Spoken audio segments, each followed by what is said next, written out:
Hello, and welcome to another episode of KCBP FM Radio Theater and the Tales from the Pennybloods, The Haunted Cow.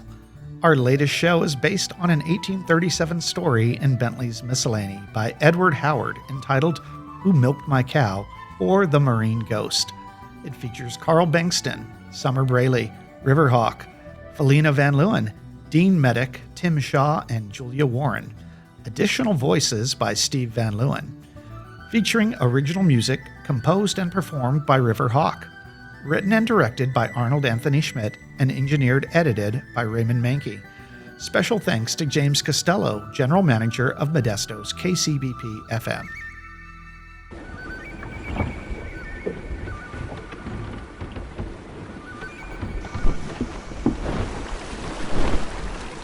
It's early June 1826. A three-masted pirate frigate carrying 21 guns sails easily across the glassy seas of the Caribbean. It's a beautiful day.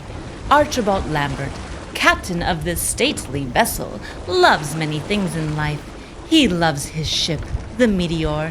He loves his meticulously groomed mustache and his fancy dress, wearing a silk morning coat over his enormous pistols.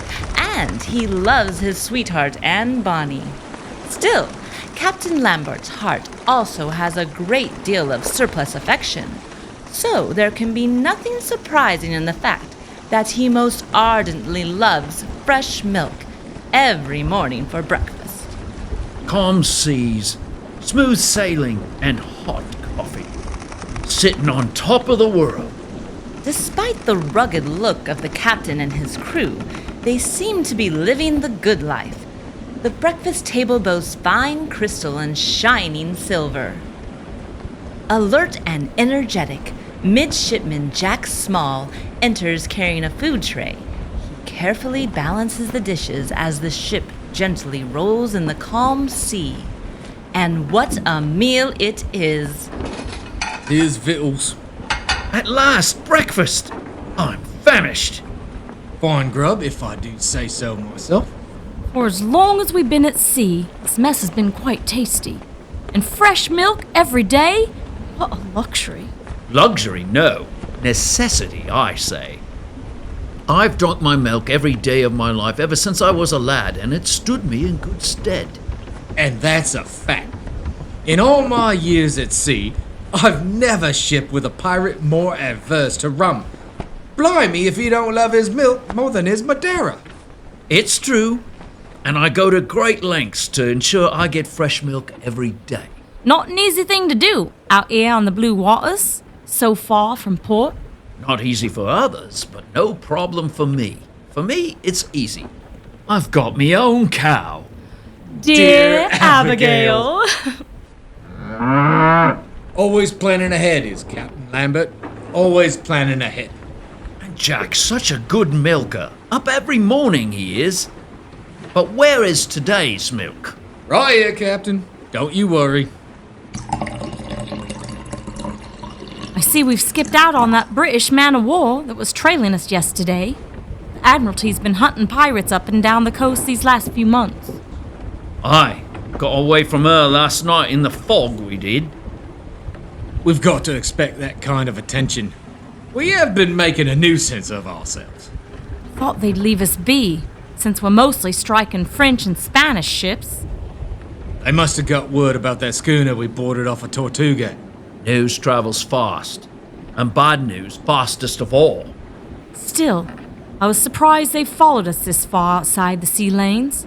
Few ships sail in these waters. Aye, that's why we've come here. The Meteor's a fine ship, and with a good wind and some luck, we can stay ahead of them that's after us. That's the truth. We're making good headway to the island, coming closer every day. That we are. In no time at all, we'll be able to pick up my treasure. My dearest treasure. And after that? After that, the sky's the limit for us all. We can do what few gentlemen of fortune live to do. Retire. Pirates, no more! I'm all for that. We'll have a nice, peaceful place for us all to settle down in. After so many years of living on the edge, settling down somewhere quiet sounds lovely. A pretty beach, an island cove with plenty of fish, and a bit of jungle overflowing with coconuts. That's where I'd like to lay me head. And so you shall, Jack, my man. So you shall.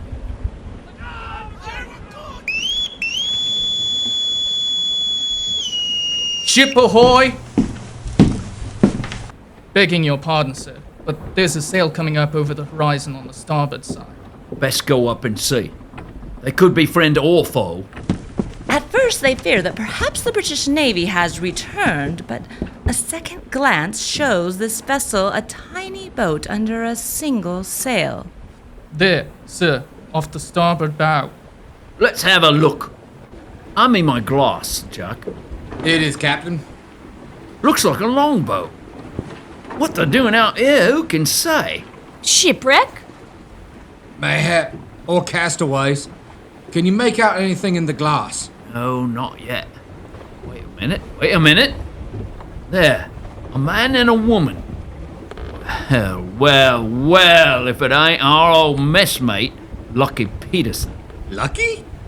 From when we saw that action against the Royal Madrid. The very one. I hope he ain't still sore about how things turned out in them days.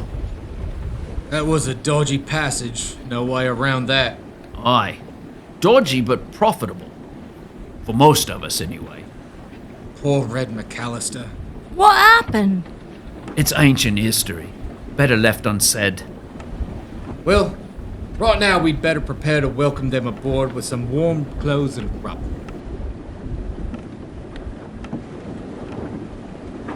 After a few minutes, the longboat with its 2 passengers comes up beside the frigate. As they approach, Jedediah Peterson holds the sail ropes tightly in his hands. In the stern, Mary Reed skillfully works the rudder.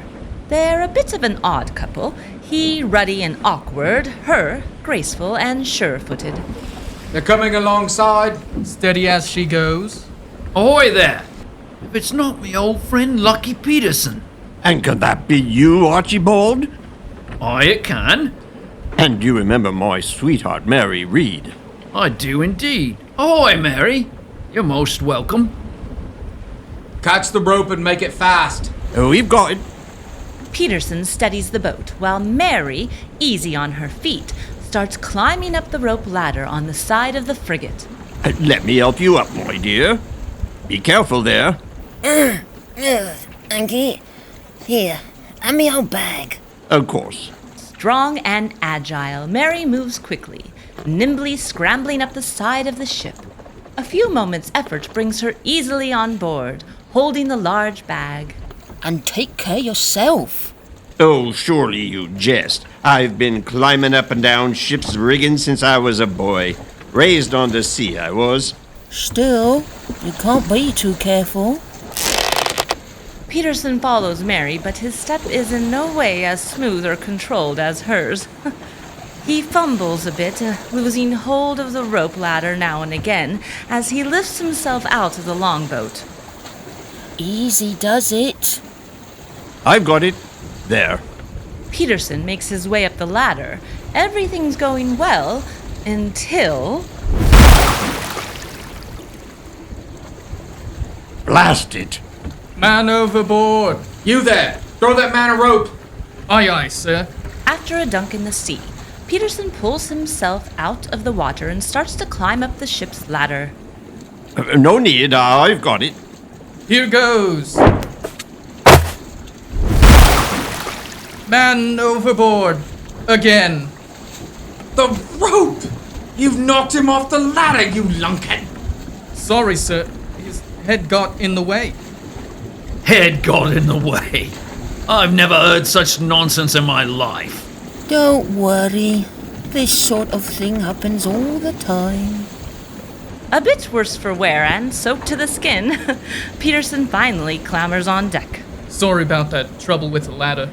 No trouble at all. Been at sea a week. I was needing a bath anyway. Glad we could accommodate.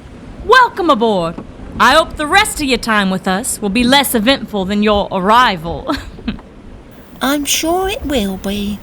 And now for introductions. Aye, this is a momentous moment indeed. The meeting of the world's most famous lady pirates. Oh, you're calling a lady. Mary Reed, this is Anne Bonny. Your reputation precedes you. As does yours. I'm looking forward to shipping together. What are you both doing out here in a dinghy like that? Not shipwrecked, I hope. But in a manner of speaking, it was a bit like the old days. As bad as that? Aye, our crew set us adrift. Oh, bad luck. Yes, exactly. Sailors are a superstitious lot. And what had that to do with it? Have you never heard the story of Jonah and how he ended up inside the whale? Surely. His mates cast him overboard because he was bad luck, wasn't it? That's right. As they talk, Peterson takes off his shirt and wrings the water out of it. He's a soggy mess, but his curiosity drives him to walk around the deck, exploring. Well, this looks interesting. What are these? Be careful though, those are barrels of sea biscuits and salt. Oh, no worries, and nothing's broken. Now you know why they call him Lucky Peterson. I begin to understand. But we can talk about all that later. Directly, let's get you folks warmed up. Jack? Aye, aye, Captain. Let's go, men. Get these people some hot soup and a bit of grub. That'll fix them up plenty, I'm guessing. And warm milk, too. Don't forget the milk. Still crazy for your milk, are you, Archibald? That's a fact. I don't know what I'd do if I didn't have my fresh milk every day. This way to the galley. And watch your steps there. Things are a bit slippery this morning, after last night's weather. Mary, come this way. Oh, thank ye. Looks fine to me. Grab a hold of the railing. You alright down there? Aye, nothing to it.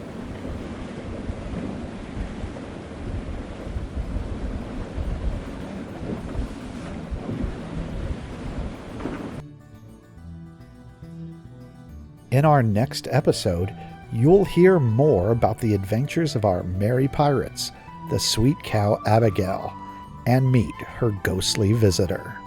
Join us. And if you enjoy our shows, please visit our website, talesfromthepennybloods.org, and subscribe.